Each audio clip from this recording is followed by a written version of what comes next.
Next up, we have Frank Dempsey speaking about Starlore and Indigenous constellations over Turtle Island. Frank. There you have the title, Starlore and Indigenous Constellations over Turtle Island. And Turtle Island being a common name for North America among North American natives. And so let's just get on with a few little images here. But I'll start off by way of introduction, pointing out that native North America had various language groups. So here I've plotted a map where you see that it's a crude form of, at least in color coding, some various language groups. So across eastern Canada, for instance, you see Algonquin language group. Quite a lot of different groups of Indian tribes that had their own businesses and so on, but they had similar languages. And so one of the themes I'm trying to point out here is that the legends across North America had similarities based on their language groups. So within language groups across, for instance, eastern Canada, a lot of Ontario, you see fairly similar sort of legends, and they differ across the continent. So I'll point out a few different legends across the continent. For instance, I'll point out a few from Cree area. You see Ontario, Northern Ontario, and Inuit across the far north of Canada. Quite a lot of groups you can see across Pacific coast, and so I'll point out a couple of western coast sort of legends. And just for your information, Navajo Nation is down here in the Southwest Desert near Arizona. Northern Plains and Sioux language groups are around here, and I'll point out a couple of others that you may have heard of. But anyway, that's just a quick overview and a quick introduction to the fact that there are different language groups across Turtle Island or North America, and they'll feature in some similarities and legends.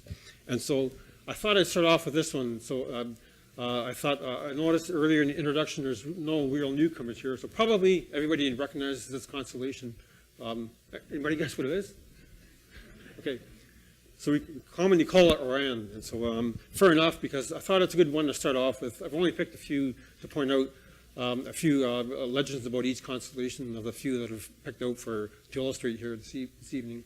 And so the point here is that it's if you walk out tonight, and if the sky were clear, unfortunately for Andy, but if you walked out and the sky were actually clear, you look up in the south, you'd see this constellation. It's probably the most well-known constellation. And so these three stars that we commonly call the belt stars are probably the best known group of stars in the whole sky. I'd take a wild guess for any people learning the stars.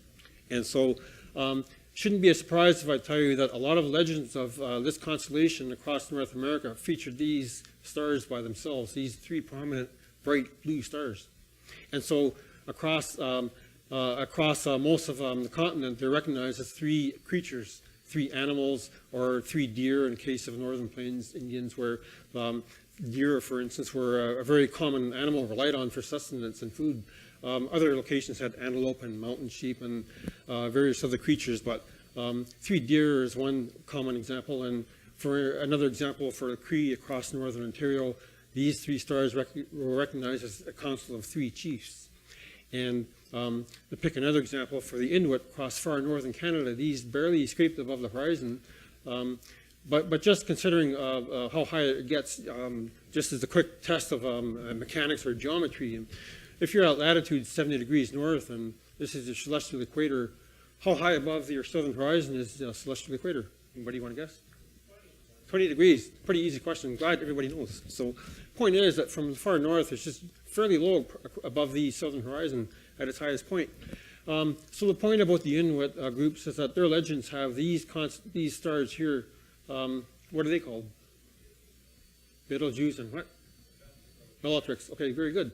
So those are the names we know them by, but I won't try to memorize the names that they're given by the Inuit groups. But the point about these stars is they're recognized in a legend as the harbingers of oncoming daylight. So, of course, when you're in the Arctic regions where it's a perpetual nighttime for many months of the year, these stars were above the southern horizon just before the daylight returned. So it's a very interesting set of legends that involves this with the oncoming daylight.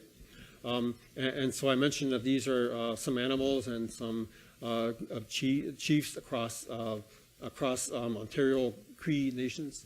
So I thought I'd pick out three legends that you might find sort of interesting. I find them sort of interesting that give you some indication of the variety of legends across North America.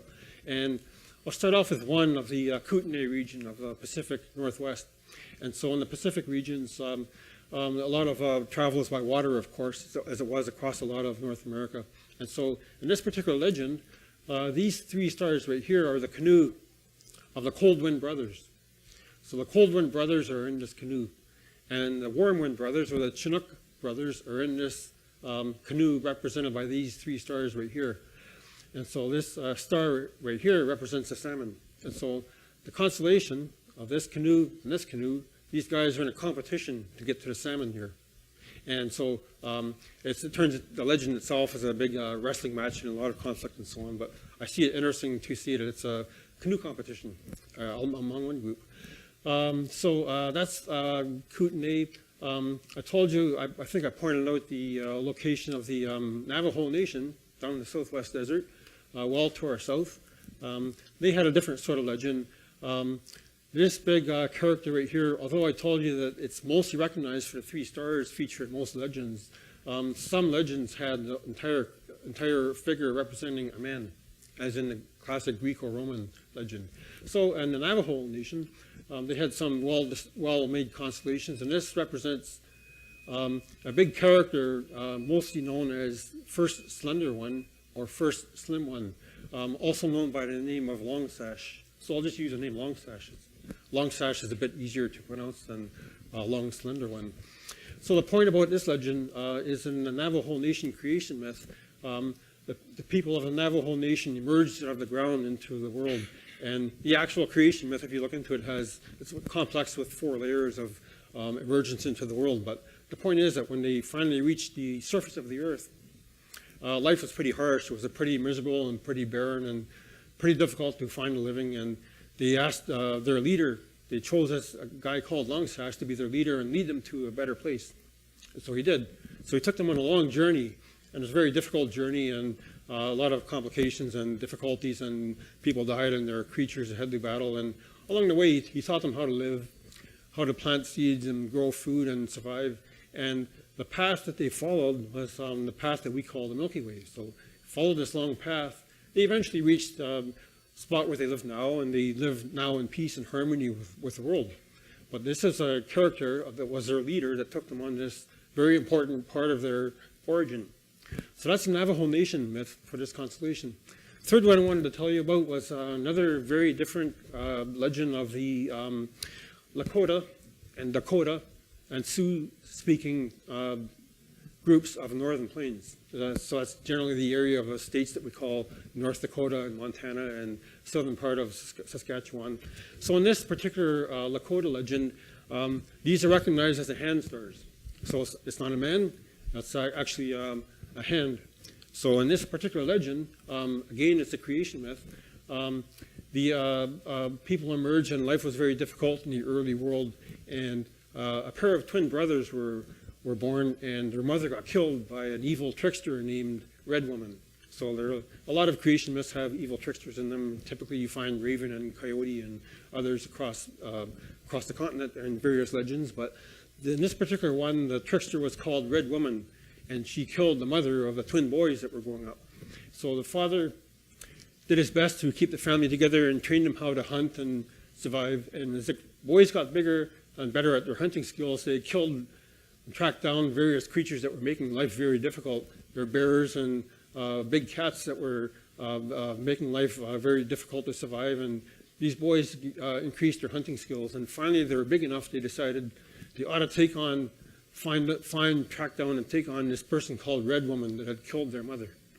So they're pursuing Red Woman and just about to destroy her, and as a final desperate act, she reaches up into the sky to try to escape, and the two boys slash off her hand at the wrist. And so if you picture these 3 stars as her wrist, maybe, for instance, a bracelet, maybe a wrist, these stars pointing downward are the hand. So the fingers, and this is the thumb. So you'd have to picture it sort of like this, an upside down hand pointing downward.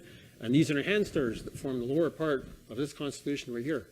And so fairly important creation legend in the Lakota and Dakota and Sioux-speaking legends. And so it's signified as a fairly major constellation in the sky, as a symbol of the good, of the triumph of good over evil, and that evil creatures can be overcome. So that's 3 legends I told you about for this constellation that we call Orion. And I picked a couple of others, but you probably don't want to hear too much more about winter skies. So you want to hear about spring, so maybe you want to hear about spring coming. So I'll bump forward to this constellation here that we commonly call the Bear. And so you picture Big Dipper stars right here in this particular illustration from the Stellarium. Does a good job plotting the bear creature that we commonly recognize in the Greco-Roman mythology. And coincidentally or not, it's seen as a bear by most indigenous groups around Northern Hemisphere. Northern Europe, Northern Asia, all recognize the bear in this particular group that we could call Big Dipper. Of course, we call it it's an IAU constellation. It's all these stars called Ursa Major. But if we just consider these stars right here, the 4 especially with the tail stars, consider these 4 as the main ones I'll be focusing on that are features of most legends. And so most legends in North America featured 4 creatures of some sort. In many cases a bear, in some cases elk, in some cases caribou, depending on the part of the continent where the native groups were. And so it's seen as various other creatures as well, but I thought I'd point out 2 legends that you might find interesting. And the most common one is the bear hunt. And so the main bear hunt mythology from the Eastern North America groups that spoke the Algonquin language group recognized this as a bear. And so in this particular legend, these 4 stars represent a bear. And so in springtime, this particular star group is rising in the east. And so in the legend, the bear emerges from her den, which is represented by the constellation we call Corona Borealis. So it looks like a sort of a bear den, and the bear emerges from her den, climbs up into the eastern sky in springtime, pretty hungry and famished and looking for food. And at the same time, a lot of other creatures are emerging too. So some of the creatures that emerge are birds. And so first one that decides the bear would be a good animal to hunt for some food would be a bird called robin.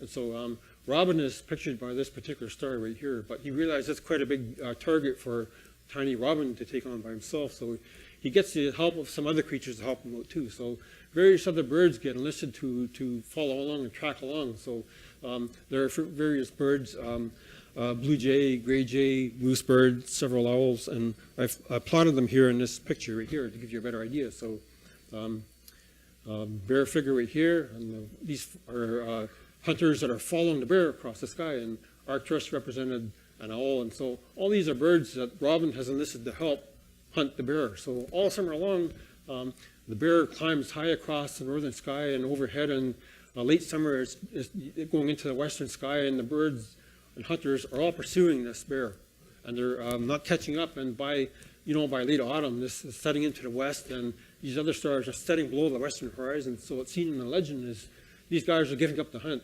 They've dropped out of the hunt, they're giving up, and they can't really catch up anymore. So the last one that's still able to be hunting the bear, as this bear sets into the west, and it's above the western horizon. This rectangular group is sort of upright and a big rectangle, and so it's seen in the legend as the bear is up on her hind legs, roaring at this robin who's daring to hunt her, and robin shoots an arrow into her, and the arrow goes into the bear and splatters blood all over robin and across the trees. So in the legend, it turns the leaves of the trees red, and robin jumps up into a tree and tries to shake off all the blood. So he gets all the blood off him except for one spot left on his breast.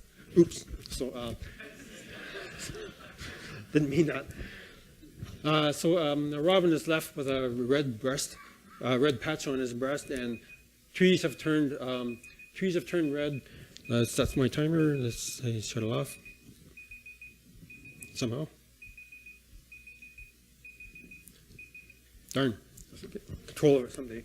Anyway, so the point of the legend here is that it explains some of the natural features that we see in the world, and explain that the leaves turn red, and eventually the bear's fat settles to the ground as snow during the winter.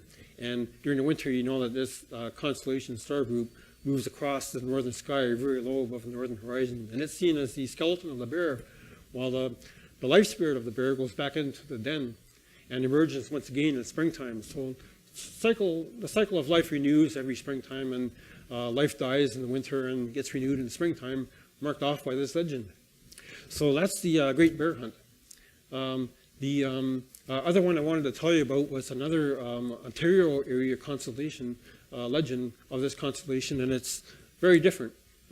This is the Fisher stars. So Fisher is a little animal, and you don't see it very often. Hangs around the water, and I think I put up a picture of it right here. Okay, so Fisher stars. So just for reference, here's the 4 stars of the rectangle I pointed out, and here's the tail stars. So I see it as a bit more of a realistic representation. So I like this better. Anyway, the point is of the Fisher legend is that in this particular legend, the people in the North Country emerged from winter one year, and you know that some summers start off pretty cool. So in this particular legend, a little boy is crying. So people ask him, "Why are you crying, little boy?" And he's crying because summer hasn't arrived and there's no summer. And so the elders all agree, yeah, there's something wrong here. So they have a council and decide, what's going on here? Why hasn't summer arrived? So they decide to compile a search party to go and search for summer. So party searches far and wide across the land, and finally they move across an island and they find a big lodge, and they find out that summer is locked up inside this lodge in the form of the birds of summer. So the birds of summer represent the summer, and they're locked up inside this lodge. And furthermore, the lodge is guarded by some guards, by the people that have captured it and kept it for themselves. So these people of the North Country that have gone to find it and bring it back had sort of planned how they'll try to steal it, how to rescue it. So a lot of conflict in this legend, but the bottom line is that they managed to steal the birds of summer, and they're running back toward their land, and the guards are in hot pursuit, and so they hatch a plan to try to distract the pursuers, and so they designate Fisher and the Otter to run in different directions and try to distract the pursuers. So they do that. Meanwhile, they shoot arrows at Fisher, and he gets an arrow caught into his tail. And so, you know, the little star that we call Alcor is not pictured very well here, maybe, but this little star that we call Alcor, and the second star of the Handle star, represents the arrow. And back in the Great Bear Hunt, it represented a pot carried by Chickadee in which they were going to cook the bear. So you're probably all familiar with a star that we call Alcor, this little double star. It's the arrow stuck in the tail of the Fisher. And so Fisher is now recognized as a hero in this particular legend of the Ojibwe people because he helped to rescue summer and bring back summer. And in the rest of the legend, the people all agreed and made a compromise where they'll share summer for part of the year. They'll share it so that each group gets to have summer part of the year. So that was the legend of the Fisher stars. And so I told you quite a few different interpretations of the star group that we call the Big Dipper, and more generally called Ursa Major. I thought I'd finish off with the third one that you're probably familiar with, probably can recognize this. It doesn't really look like this by unaided eye. So this is really a presentation about unaided eye astronomy. So it doesn't look like this, but you get the idea right away that it's M45 or the Pleiades. Pretty commonly called the Seven Sisters in a lot of legends, and 7 creatures of some sort. So rather than try to describe them all, I've just put on a few on a list here, and I thought I'd tell you maybe one legend. I put this picture here because it's a bit more realistic picture of how it looks by unaided eye. You see a little cluster of stars by themselves in the sky. It's probably a better representation of how it appears. And so just to quote one legend, these are all fairly similar, where they all represent lost children or maidens or singing, dancing people of some sort that have lost their way and are clustered together. And so in the Onondaga group, which is one of the Confederacy of Iroquois nations just south of Lake Ontario, these are some dancing children. And the children run away from their parents each day, and they refuse to help out in chores, and they get playing longer and longer during the daytime, and the parents call them to come for dinner, and they don't come. And they get to doing this so often that eventually they ask their parents in the morning if they can take some food with them. Their parents say, no, you have to come home for dinner, and then you can go out and play. They don't do that, so they get playing together so busy they become lighthearted and dizzy while they're dancing and playing with their hungry. So they eventually start to rise into the sky. And so they eventually lose control, and the parents rush to try to grab them and pull them back down, but they can't. Legend actually involves an 8th one, and various legends involve an 8th creature that gets pulled back to Earth. And for whatever reason, they all recognize 7 creatures, sisters or girls or whatever, and a lost one that got lost. But anyway, the point is, in this particular legend, they now dwell in peace in the sky by themselves. So Utquata is the legend of the 7 dancing maidens who got separated, and now they're in peace in the sky by themselves. And all these other legends, you see various creatures and so on. This particular one is interesting, Tohono O'odham in Arizona. They represent a fairly similar legend where young women were doing the same thing, and an old woman decided to punish them for their misbehavior. So it's a fairly similar legend that you see across North America or Turtle Island. And they're all representing 7 sisters or 7 children or 7 lost ones of some sort. Although there are many little creatures, foxes, raccoons, for instance. That's the main constellations I wanted to point out. I just pulled out 3 examples and told you several legends in each one. I thought I'd finish off with one to try to sum up really with the whole sky, but really it's also the Milky Way itself that we call the Milky Way. Interesting name for it, but I'll just finish off with a couple of legends because it's ties together the whole thing. I may have mentioned in the Orion constellation of the Longsash of the Navajo Nation, this represented a river or a path. It was actually the Kootenai legend of the canoes in conflict using this as a river. It's actually mostly represented as a spirit's path, where spirits, after they leave the earth, people die and become spirits, and they move toward the spirit world along this path. That's fine. Some groups also saw it as a path of loons. So that's an interesting way to see a night sky with a path of loons across it. I thought I'd finish off telling you one of my favorite legends of the Cherokee Nation. Cherokee happened to be in eastern North America originally, and a cornmeal sack is the basis of this particular legend for the Milky Way. And in this particular legend, the people notice their stock and supply of cornmeal sacks in the lodge is disappearing, gradually diminishing every morning. They say something's going on here. Somebody's stealing our cornmeal each night. So they set out some guards to watch out at night what's going on. And they see that this guy called Coyote is stealing a sack of cornmeal each night.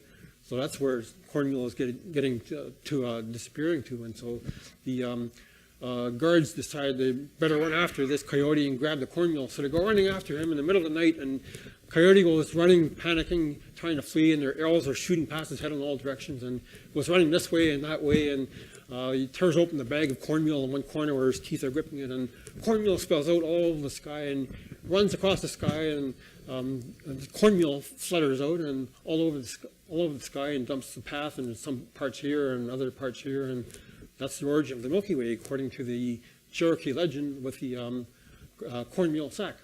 So I'll finish off here, and I just wanted to wrap it up with a picture of the whole sky to try to show you that there are quite a lot of constellations, quite a lot of star groups I didn't even mention that all have interesting legends, and a lot of similarities across the continent, a lot of differences according to regional differences for the food that people eat, food that people relied on for sustenance, animals, creatures. Really, the legends bound together, unified the earth and the sky and the cosmology and everything. So I'll finish here, and if anybody has any questions, I'll be glad to try to answer them.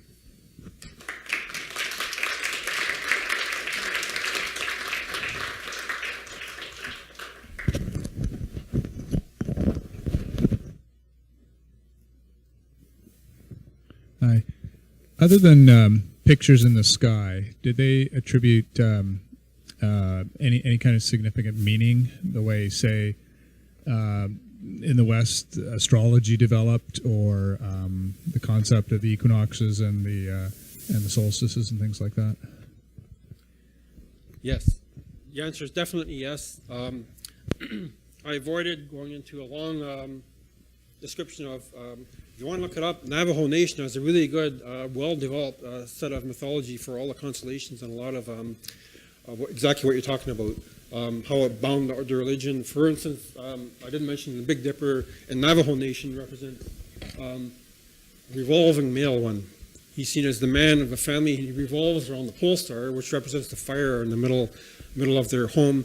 And the constellation that we call Cassiopeia is in Navajo mythology female revolving one. So she's the mother or grandmother, and they both revolve around the whole sky in the center of the sky. And there's quite a lot of significance given to that, and some other constellations as well. For example, what we call Sagittarius is seen as a bear, and it has very big significance in the Navajo mythology. There are a lot of other mythologies too. I'm just giving you one example. The short answer is yes, there's quite a lot of structure and mythology built around the whole structure of the whole sky. I've cheated by only pointing out a few examples, which doesn't really do justice to the whole picture. That I started to do this years ago, saying what were the native constellations representing in native groups, and I became aware that there's a huge mythology and cosmology among groups and language groups, exactly as you're talking about. So short answer is yes. Longer answer is I didn't mention any details of that because of time. I just wanted to point out a few examples only, not suspecting that some of you would be more interested in that sort of thing. So interpret it as the stars or the images in the sky as interacting with them, like as I say, like what we would consider astrology and things like that, where they actually interact. The humans interact with the events in the sky.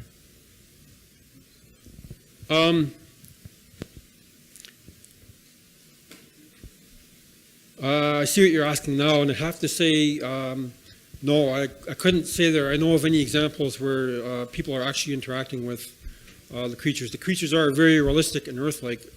Very big difference between this and the Greco-Roman mythology, where there's gods and jealousies and so on. But actually, to answer your question more directly, no, humans don't really interact with any of these figures.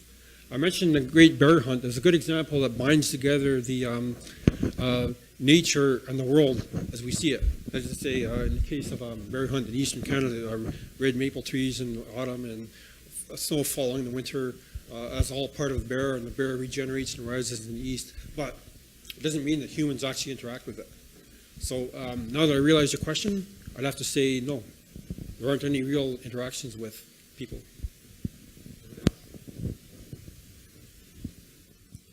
I'd say we're...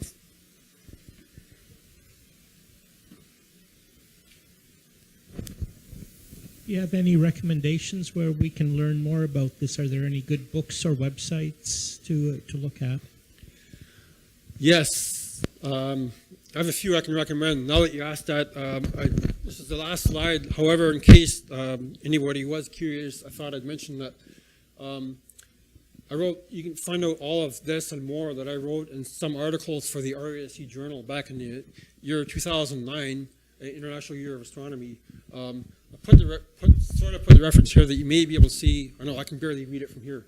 Can you read it, Chris? I sure can't. The point is, yes, for sure. In fact, so the point is, I wrote 3 articles about the Big Dipper and Orion and the Pleiades star groups, and they're all in the RASC journal, which is open access. You can access it for free, even if you're not a member. Chris's point is pretty good. It's easier to just post the links on the email form. That sound reasonable, Ed? And at the end of these, I have a list of references, about a dozen books for each article where we can follow up. So that's the answer to that question. So I'll post the links, okay? Thanks, Frank. Interesting. I've always been amazed that so many different cultures call Ursa Major, model it after a bear. And it doesn't look at all like a bear to me. But most constellations other than Orion don't look like what? Oh, and the constellation Teapot and, well, anyway, I'm saying nothing there.